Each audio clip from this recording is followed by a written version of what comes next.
நண்பர்கள் அனைவருக்கும் வணக்கம். ட்ரெண்ட் ரிவர்சல் அப்படிங்கிறத நம்ம பதிவு பண்ணிட்டு வந்துட்டுருக்குறோம். ஒரு நாளைக்கு எத்தனை தடவை ட்ரெண்ட் ரிவர்சல் ஆகுது அப்படிங்கிறத பார்க்குறோம். அதே நேரம் ஒரு வாரத்துக்கு எத்தனை வருதுங்கிறது ஆட்டோமேட்டிக் நம்மளுக்கு கவுண்டிங் கிடச்சிரும். இப்போ நம்ம பார்க்குறது 3வது நாள் 5ஆம் தேதி ஜூன் மாதம் 2024. நிஃப்டி பேங்க் நிஃப்டி ரெண்டையும் பார்த்துட்டோம். இது குருடாயில். ஆக்சுவலாக காலையில் நம்ம நிஃப்டி பேங்க் நிஃப்டியில் ஃபோக்கஸ் பண்ணனால குருடாயில் பக்கம் போகலை. ஆனால் குருடாயில் காலையில் கூட ஒரு சின்ன மூவ்மெண்ட் கொடுத்துருக்குறாங்க. அதை இப்போ எப்படின்னு பார்க்கலாம்.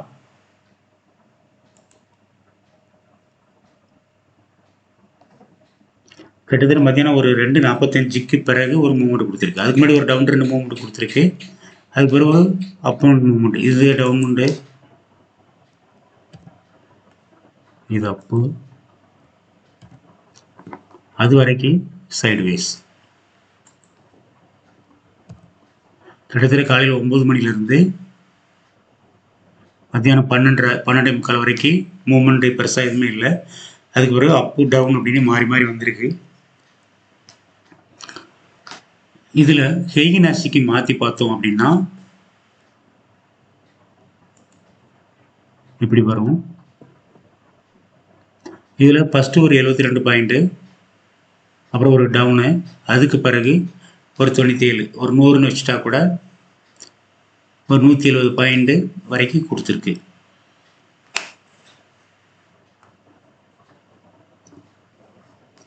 இது கேண்டில், இது ஹெய்கினாசி. இந்த ஹெய்கினாசின்னு வரும்போது இந்த இடத்துல ஒரு பிவட் வருது, கேண்டில் வரும்போது இங்கே ஒரு பிவட் வருது. பட் கீழே பாட்டமை பொறுத்த வரைக்கும் ரெண்டுக்குமே பிவட்டு இல்லை. ஸோ இது ரொம்ப ஒரு காம்ப்ளிகேட்டடான டே தான் இது. இந்த இடங்கள்லாம் ஜட்ஜ்மெண்ட் பண்ணவே முடியாது. நிறைய அளவில் ரிஸ்க்காக இருக்கும். எல்லா டைம் ஃப்ரேம்லையும் கேண்டில் கலர் வேறு வேறு மாதிரி இருக்கும். ஆனால் இந்த இடத்துக்கு பிறகு தான் ஓரளவுக்கு ஒரு ஃபார்மிங் கொடுத்துருக்கு. ஸோ என்ன சொல்ல வரோம் அப்படின்னு கேட்டிங்க அப்படின்னா, மார்க்கெட்டில்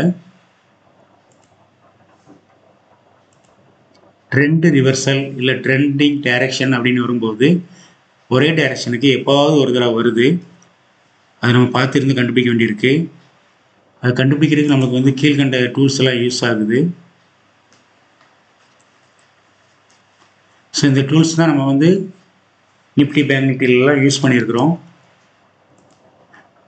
இங்கே கொஞ்சம் டூல்ஸ் கம்மியாக யூஸ் பண்ணியிருக்கிறோம்.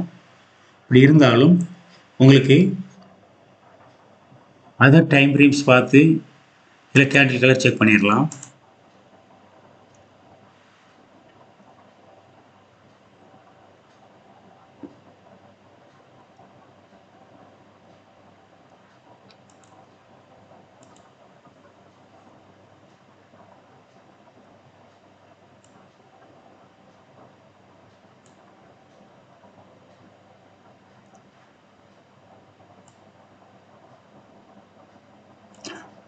ஸ்பின்னிங் டாப்பு டெசிஷன் எடுக்க முடியாத இடம். ஆனால் அதுக்கு பிறகு கிரீன் கலர் கேண்டில் மேலே போயிருக்கு.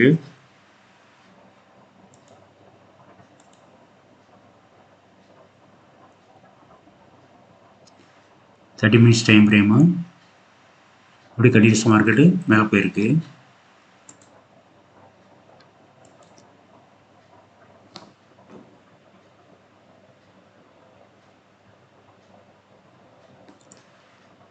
ஓகே ஃப்ரெண்ட்ஸ், இப்போ நம்ம அப் ட்ரெண்ட் மட்டும் தான் பார்த்தோம்.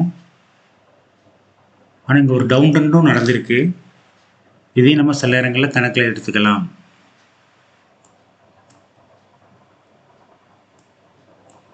இதுதான் ட்ரேட் பண்ண முடியாத இடம். அதுக்கு பிறகு மார்க்கெட்டு ஒரு இறக்கத்தை கொடுத்துட்டு ஒரு ஏற்றம் கொடுத்துருக்கு 1 hour டைம் ஃப்ரேமில். ஓகே ஃப்ரெண்ட்ஸ், எப்படி பார்த்தாலும் market daily all time frame அப்படிங்கிறது 1, 3, 5, 10, 15, 30, 1 hour வரைக்கும் பார்க்கும்போது நம்மளுக்கு தினசரி லாபம் பார்க்கலாம் அப்படிங்கிறத இதில் தெரிய வருது. இதுக்கு நிறைய ப்ராக்டிஸ் வேணும், பொறுமை வேணும். அந்த இடம் வர்ற வரைக்கும் காத்திருக்கணும், பொறுமை வேணும். இதை தான் நம்ம மற்ற வீடியோக்களில் சொல்லியிருக்கிறோம். ஸோ ஷேர் மார்க்கெட்டில் ஆல் டைம் ஃப்ரேம் ஸ்ட்ராட்டஜிங்கிறத யூஸ் பண்ணி அதில் இந்த மாதிரி டூல்ஸ் எல்லாம் யூஸ் பண்ணி நாம் ட்ரேட் பண்ணலாம், லாபம் சம்பாதிக்கலாம். Okay, thank you very much friends. பாய்.